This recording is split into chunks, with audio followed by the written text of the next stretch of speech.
네, 우리가 얻은 구원이 얼마나 값진 것인지 우리 성도님들 한번 생각해 보신 적 있으십니까? 요즘 저는 청년들과 이 방금 읽었던 이 에베소서 말씀을 같이 좀 묵상을 계속하고 있습니다. 물론 청년들과 함께 공부하고 나누기 위함이기도 하지만 이 에베소서를 제가 혼자 공부하고 또 연구하면 할수록, 그리고 제가 말씀을 묵상하면 묵상할수록 좀 이런 저 스스로 자성을 좀 하게 되었습니다. 내가 정말 구원을 피상적으로 알고 있었던 것이 아닐까라는 생각을 좀 많이 하게 되었습니다. 잘난 듯이 앞에서 말씀을 전하기도 하고 청년들이나 혹은 이제 그룹을 만들어서 가르치기도 하지만 나도 참 갈 길이 참 멀었다라는 그런 스스로의 어떤 뼈아픈 자성을 저 스스로 하곤 합니다. 우리 성도님들, 우리가 받은 구원이란 것이 얼마나 감격스러운 일인지 정말로 알고 계십니까? 우리 성도님들은 우리가 받은 그 구원의 감격에 빠져서 정말로 그렇게 살고 계십니까? 어떤 유명한 전도 방법에서 이야기하는 당신은 구원의 감격이 있으십니까? 라는 그런 수준이 아니라 진짜로 내가 받은 구원이 얼마나 신비롭고 얼마나 위대하고 감격스러운 일인지 우리 성도님들 짐작은 하고 계십니까? 제가 신학교를 다닐 때 우리가 받은 구원이 얼마나 값지고 복된지를 이런 예화를 통해서 설명하신 선생님이 계셨습니다. 한번 들어보십시오. 이제 망우리 공동묘지에 이제 몇백 명, 몇천 명 되는 그런 시체들이 있지 않겠습니까? 그 시체들이 있는 곳에 우리가 지금 서 있다고 얘기를 하겠습니다. 근데 감히 뭐 그럴 수는 없겠지만 제가 이제 하나님이라고 했을 때, 제가 하나님이라고 만약에 예를 든다면요, 제가 그 시체들에게 이야기를 하는 겁니다. 혹시나 저를 이제 이상하게 생각하시면 안 됩니다. 제가 그냥 이해를 돕기 위해서 제가 하나님이라고 말씀을 드리는 거고요. 제가 만약에 하나님이라고 했을 때 그 시체들에게 향해서 제가 이렇게 이야기를 합니다. 너희들 전부 다 일어나서 저기에 있는 전봇대를 찍고 돌아오는 사람들 선착순 5명에게 내가 큰 상을 주겠다, 이렇게 얘기를 했습니다.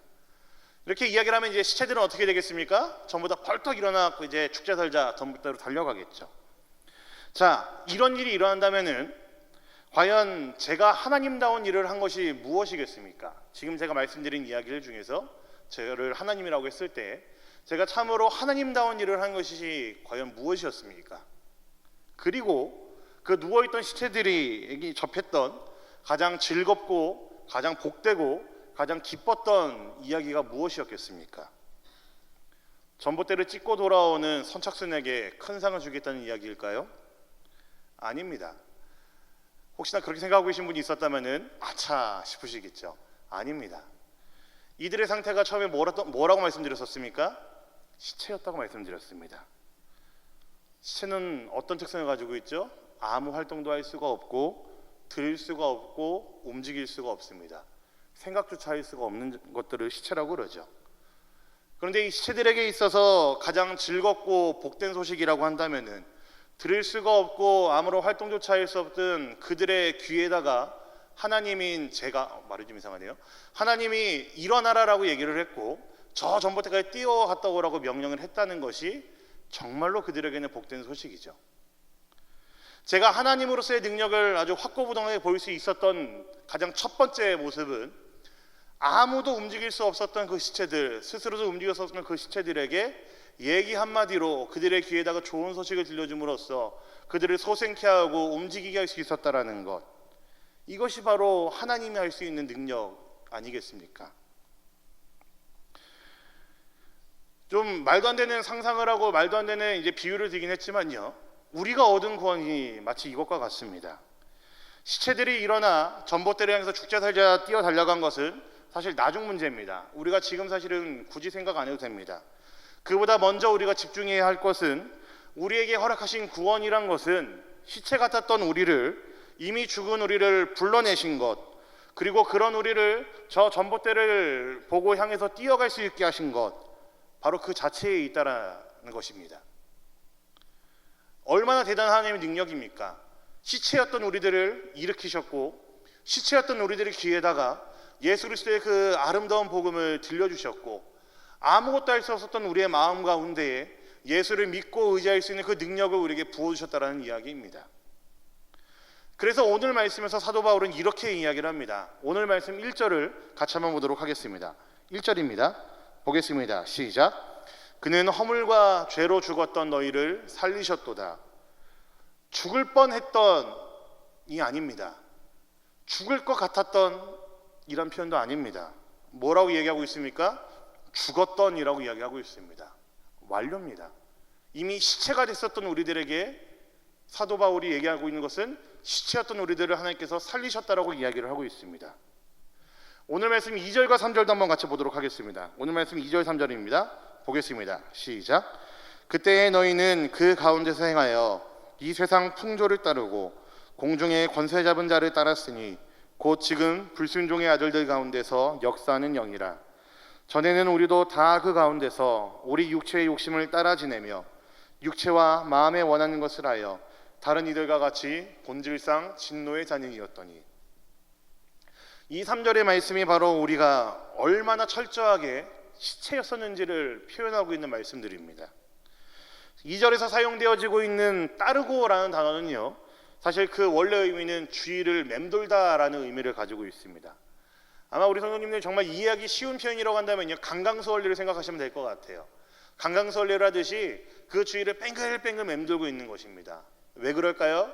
너무나 좋아하기 때문에, 그 안에서 헤어나올 수 없기 때문에 그 주위를 계속 맴돌고 있는 것입니다.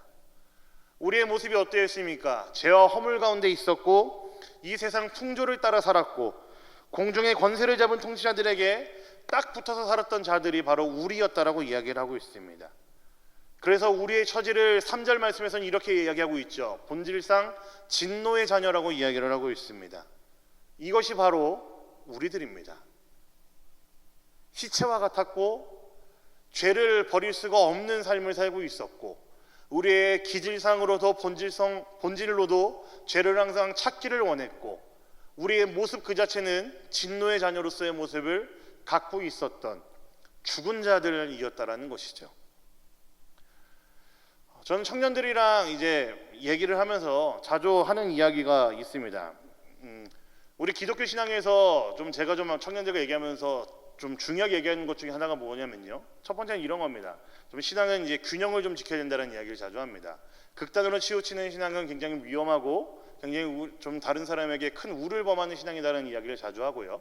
그리고 두 번째 이야기는 뭘 하냐면요, 기독교 신앙이라는 것은 이 신앙이 깊어지면 깊어질수록 사실은 그와 동시에 인간에 대한 이해가 깊어지는 거라고 제가 이야기를 많이 합니다. 기독교 신앙에서는 인간이 어떤 존재인지를 아는지가 굉장히 중요한 문제입니다. 사람이란 어떤 존재인가, 인간이란 어떤 존재인가, 저들의 본질은 무엇인가, 그리고 나는 어떤 존재인가, 그리고 이런 나와 너가 모여있는 이 교회, 우리라는 곳은 어떤 곳인가, 사실은 전부 다 신앙이 깊어지면 깊어질수록 인간에 대한 질문과 인간에 대한 이해가 더욱더 심화될 수밖에 없습니다. 그래서 하나님이 어떤 분인지를 알면 알수록 우리 스스로가 얼마나 연약한지를 우리는 깨달을 수밖에 없게 되는 거죠. 그래서 우리 장로교의 교리 중 가장 중요한 교리라고 한다면 사실 첫 번째는 바로 이겁니다. 전적 부패, 전적 타락이라고 이야기를 합니다. 우리 인간의 모든 것이 타락했다라는 이야기입니다. 우리의 말, 우리의 생각, 우리의 마음, 우리의 행동들, 그 어느 것 하나 선한 것이 없고 우리는 전부 다 타락했고 부패할 만큼 부패했다라는 것, 이것이 바로 우리 장로교에서 이야기하는 가장 첫 번째 교리 중에 하나입니다. 원래부터 시체였었다라는 이야기입니다. 원래부터 죽은 자였다라는 이야기입니다. 우리의 생각과 마음과 행동 모든 것들이 본질상 진노의 자녀답게 행동하고 있었고 본질상 진노의 자녀였기 때문에 우리는 분명하게 죽었던 자들이라는 이야기이죠. 마치 시체에서 썩는 냄새가 나는 것처럼 우리는 우리의 행동을 통해서 우리의 부패함을 계속 드러낼 수밖에 없었던 자들이라는 사실입니다. 그것이 바로 저와 우리 모든 성도님들입니다. 참 참담한 현실이죠. 우리가 얼마나 연약하고 비참한지를 안다면은 정말 가슴이 찢어지도록 우리는 아파할 수밖에 없고 그래서 우리는 더 하나님을 의지할 수밖에 없을 것 같습니다. 만약 기독교의 신앙이라는 것이 우리 인간이 어떤 존재인지만 그냥 주구장창 이야기만 하고 끝난다고 한다면은 아마 사실 요 정도 수준은요, 심도 있게 들어가는 철학이나 어떤 인문학 정도의 수준밖에 이르지 못할 겁니다. 하지만 우리 기독교 신앙은 절대로 거기까지만 이야기하지 않습니다. 세상에 있는 그 어떤 학문과도 비교할 수가 없고 세상에 있는 그 어떤 종교와도 비견될 수가 없는 이유가 사실은 이 다음에 우리가 살펴볼 말씀에 드러나 있습니다. 그 단서가 바로 오늘 말씀 4절에 있습니다. 우리 4절 말씀 함께 보도록 하겠습니다. 보겠습니다. 시작. 긍휼이 풍성하신 하나님이 우리를 사랑하신 그 큰 사랑을 인하여. 제가 말씀드린 세상에 있는 모든 학문과도 다르고 세상에 있는 그 어떤 종교와도 다를 수밖에 없는 그 단서가 4절에 숨어 있다고 말씀드렸는데요. 혹시 무엇인지 짐작하실 수 있겠습니까? 아마 고개가 갸웃거리실 거예요. 지금 우리가 읽고 있는 이 성경 말씀에서는 사실은 잘 드러나 있지 않습니다. 사실 원어를 그대로 본다면요, 이 4절의 제일 앞에는 굉장히 엄청난 단어가 숨겨져 있습니다. 그게 무엇이냐면요, 그러나라는 단어입니다.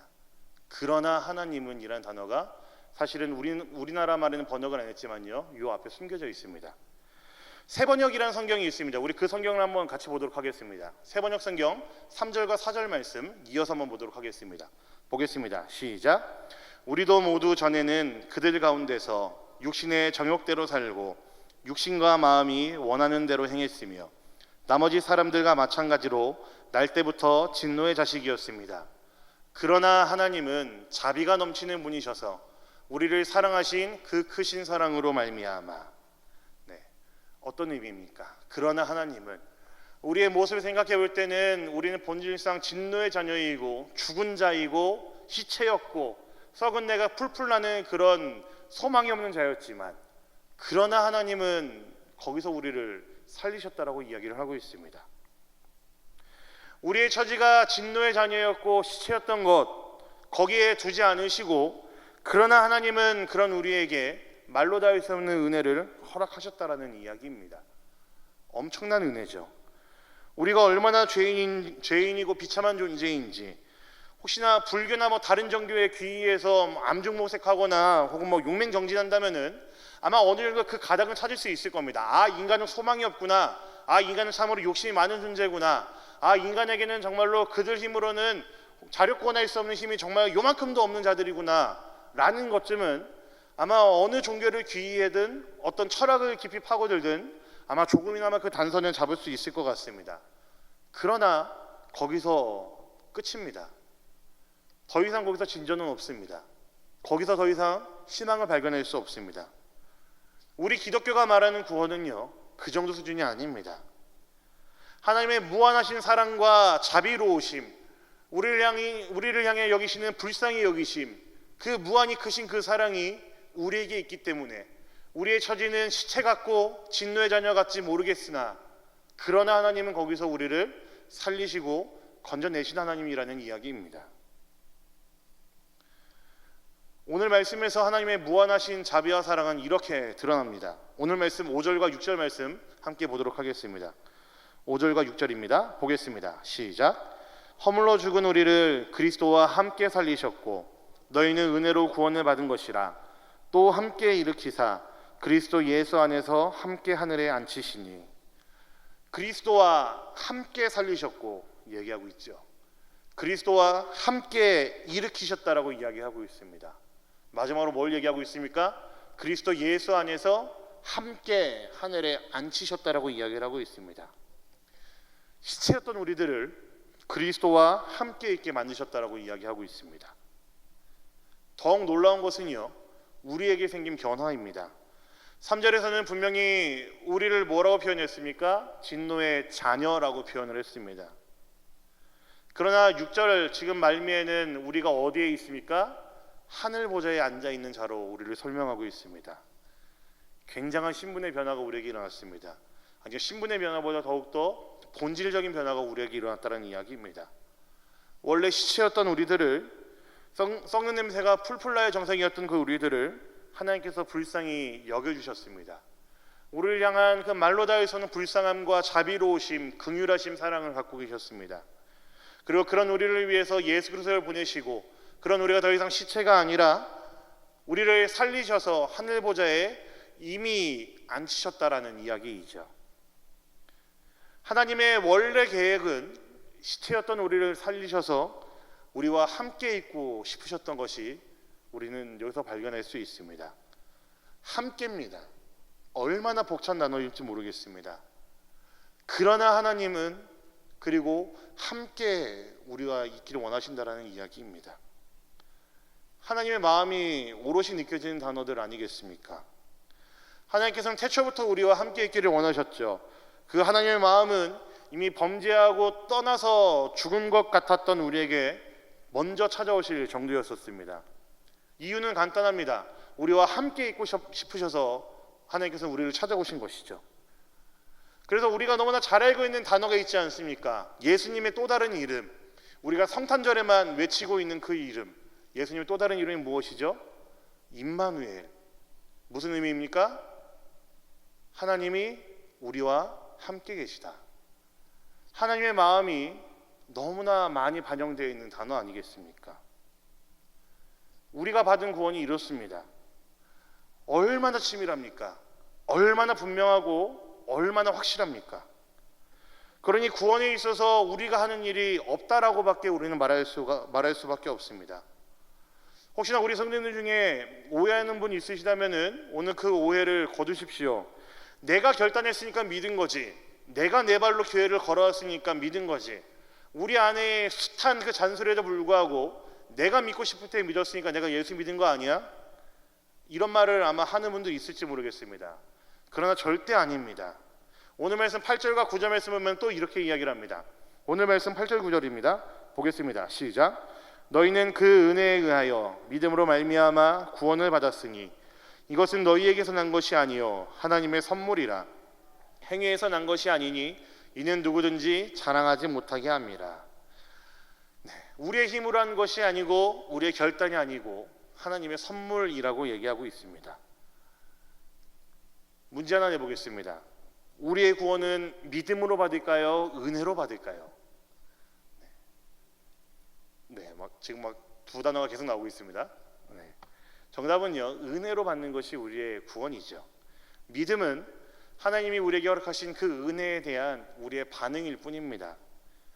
우리가 받는 구원은요, 우리가 어떻게 믿었다고 해서 받는 것이 아니고요, 그 이전에 하나님께서 우리에게 부어주시고 허락하신 그 은혜가 먼저 있기 때문에 가능한 일입니다.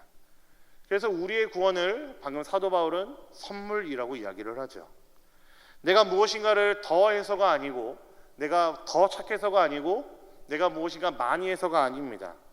그저 하나님의 은혜로우심으로, 하나님의 자비로우심으로, 하나님께서 우리를 먼저 불쌍히 여겨주심으로 우리에게 먼저 주시는 것이 우리의 구원이라는 것입니다.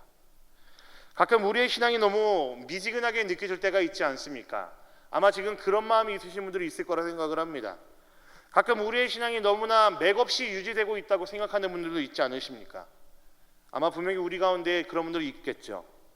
그때 우리에게 회복돼야 될 방법, 우리에게 회복돼야 되는 마음이 바로 여기에 있습니다. 우리가 받은 구원이 어떠한지를 다시 한번 생각해 봐야 됩니다. 내 믿음이 연약해져 있고 내 믿음이 가라앉아 있을 때, 내 믿음이 뜨거워야 되지만 뜨겁지 않고 미지근하고 우물쭈물하고 있을 때, 그때 우리가 먼저 돌아가야 되는 것은요, 제일 처음입니다. 내가 받은 구원이 얼마나 위대하고 감격스러웠는지를 먼저 생각해 보셔야 됩니다. 그 기쁨을, 그 감격을 먼저 회복하는 것이 중요합니다. 우리 기독교가 강력하고 우리 기독교가 역동적일 수밖에 없는 이유가 여기에 있습니다. 세상으로부터 많이 얻어맞지만, 모진 핍박과 박해를 그동안의 많은 역사 속에서 받아왔지만, 예수의 이름이 계속해서 퍼져나갈 수밖에 없고 약진할 수밖에 없었던 이유가 바로 여기에 있었습니다. 다들 자신이 얻은 구원이 얼마나 위대하고 크고 감격스러운지를 알았기 때문입니다. 잠시만 상상해 보십시오. 하나님이 나와 함께 계신다. 얼마나 감격스러운 일입니까? 죽을 수밖에 없었던 나를 하나님께서 구하시고 먼저 다가오셔서 나를 살리시고, 그리고 그런 나와 하나님께서 함께 계신다. 너무나 감격스러운 표현이죠.